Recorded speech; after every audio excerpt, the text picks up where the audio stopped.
Coucou les amis, je vous retrouve avec la révolution solaire de Kamala Harris.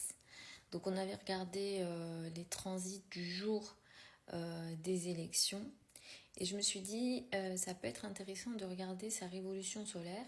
Alors une révolution solaire c'est quoi en astrologie? C'est quand vous arrivez à votre anniversaire et qu'il y a une nouvelle énergie qui se reproduit. C'est tout simplement l'ouverture d'une nouvelle période et c'est quand le soleil en transit arrive au même degré que votre soleil natal. Et elle est née le 20 octobre. Donc en fait, elle va rentrer dans sa nouvelle révolution solaire juste avant les élections. Donc je me suis dit ça peut être intéressant d'analyser et de voir si sa révolution solaire qui arrive est intéressante, positive et si elle peut éventuellement l'aider lors de ces élections. Il y a différentes façons d'analyser les révolutions solaires. La première, c'est de poser le thème du jour de l'anniversaire sur... Enfin, de l'anniversaire, je dis de l'anniversaire, mais c'est pas vraiment ça. Parfois, ça peut être un jour avant. C'est quand le soleil arrive au même degré que le soleil natal. Sur le thème astral et on regarde ce que ça crée. Et la seconde façon d'analyser, c'est de regarder la révolution solaire seule. Ça, c'est la révolution solaire seule. Je n'analyse pas les deux, je vais faire que celle-ci. Et l'ascendant ici se trouve au tout début du Sagittaire. Et ça représente la maison 6 de Kamala Harris. La lune que vous voyez là-bas en 7 sur le thème de Kamala Harris se trouve dans la 12 de Kamala Harris. Ça, c'est pas bon. D'avoir une lune dans un thème de personnalité politique qui se situe dans la 12, comme ça, c'est pas bon. Parce que ça représente des situations qu'on ne contrôle pas, en lien avec le peuple, surtout que là, il y a un carré à Saturne. Donc il y aura une partie du peuple qui pourra la bloquer. Et peut-être qu'il y a des gens qui seront son ennemi caché, entre guillemets, et ça fait partie du peuple, où il se passera des choses en lien avec le peuple, mais qu'elle ne pourra pas maîtriser.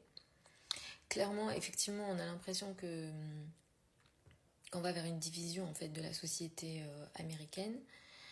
Mais pour moi, c'est quand même pas une révolution solaire que je juge trop négative. Parce que à l'ascendant, alors effectivement, il y a la maison 6. La maison 6, c'est une maison qu'on n'aime pas en astrologie, mais ça peut représenter le service qu'elle rend et le travail et être utile pour la société américaine. Et surtout, ici, on a Vénus qui est à l'ascendant. Et Vénus est la deuxième planète la plus chanceuse du zodiaque. Donc, Vénus va la protéger. On peut considérer qu'elle pourra passer une année dite vénusienne plutôt douce, plutôt intéressante, avec beaucoup de liens avec les femmes. C'est vrai que les femmes la soutiennent beaucoup, ou les artistes. Vénus est relatif aux artistes ou aux femmes. Et effectivement, je pense qu'elle elle a ses chances si elle mise sur l'électorat féminin et les artistes. Un soleil qui est en 11, c'est très positif, ça permet de briller en société. J'avais déjà vu, je crois, sur la carte des transits, des soucis en lien avec les finances, mais là j'ai l'impression que ça revient. Donc hier, je crois qu'il y a eu un meeting avec Barack Obama, que ça s'est très bien passé, etc. etc. Mais effectivement, voilà, je crois que le sujet des finances ne s'ouvre pas concernant sa campagne, ou bien c'est moi qui ai loupé l'info, dites-moi si vous avez des infos, mais effectivement, plusieurs fois, je vois un rapport de force au niveau financier, et même là, dans la révolution solaire, ça ressort. Donc, je pense qu'elle a vraiment ses chances, mais il va falloir qu'elle s'accroche et qu'elle gère certains blocages et certaines situations dans le dos. Voilà, le milieu du ciel est en Vierge.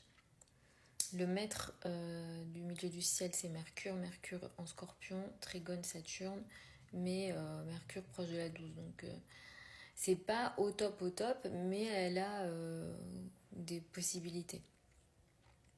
Voilà les amis pour cette interprétation. Je pense vous faire aussi vous montrer, vous faire découvrir d'autres techniques de prédiction, peut-être certaines techniques que traditionnelles qui se sont perdues aussi.